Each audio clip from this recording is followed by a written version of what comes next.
Hello， 大家好，我是刘毅。今天我们做到土豆炖豆角，家常做法，豆角入味，土豆软烂，汤汁鲜美，下饭下酒都不错。首先把四季豆清洗干净。做土豆炖豆角可以选择长豆角、短豆角都可以。这个北方叫白不老，像我们四川这个叫四季豆。然后把这个四季豆的筋儿抽一下，然后掰成段儿。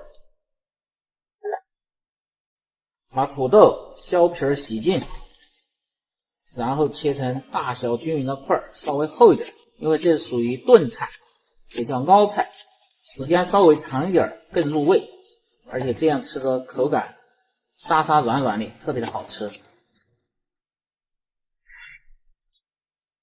再准备点小料，葱姜蒜，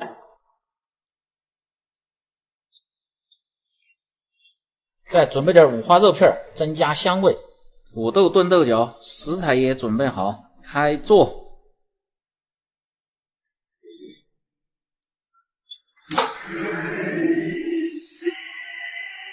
把锅先烧干，放入色拉油，滑下锅，防止炒热的时候翻锅。然后下入葱油，油热先下入五花肉片，炒出香味，炒出油脂，然后再放入一粒八角。和肉片一起炒香，把肉片炒至微黄，如果油太多，舀出多余的油，下入葱姜蒜，炒出香味。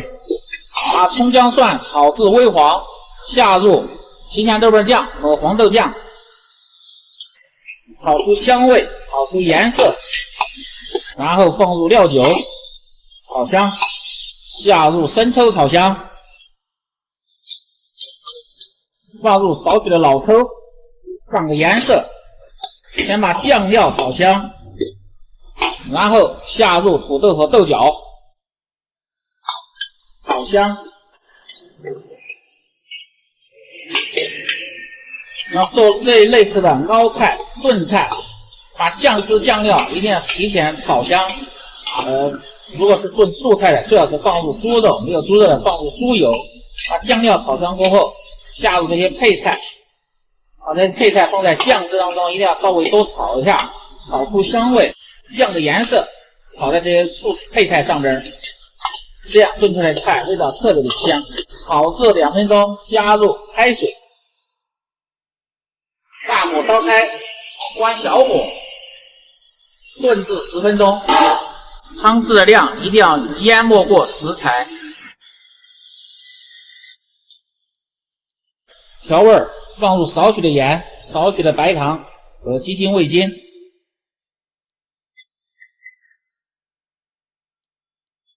炖菜的时间稍微要炖长一点，这样可以使酱料和各种食材的香味相互融合，然后吃的时候可以就这个汤汁儿泡饭也好，包括这个菜也好，都是非常的香，非常的入味。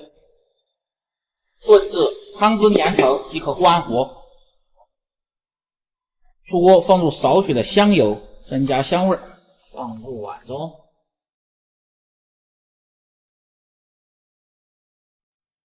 撒入小葱花。土豆炖豆角，家常味十足，土豆软烂，豆角入味，汤汁香浓，下饭下酒都很不错的菜。今天的视频就到这里了，关注西瓜视频美食留意。这里总有你喜欢的美食的做法，如果有做得不好的地方，请大家评论指正，感谢大家的支持。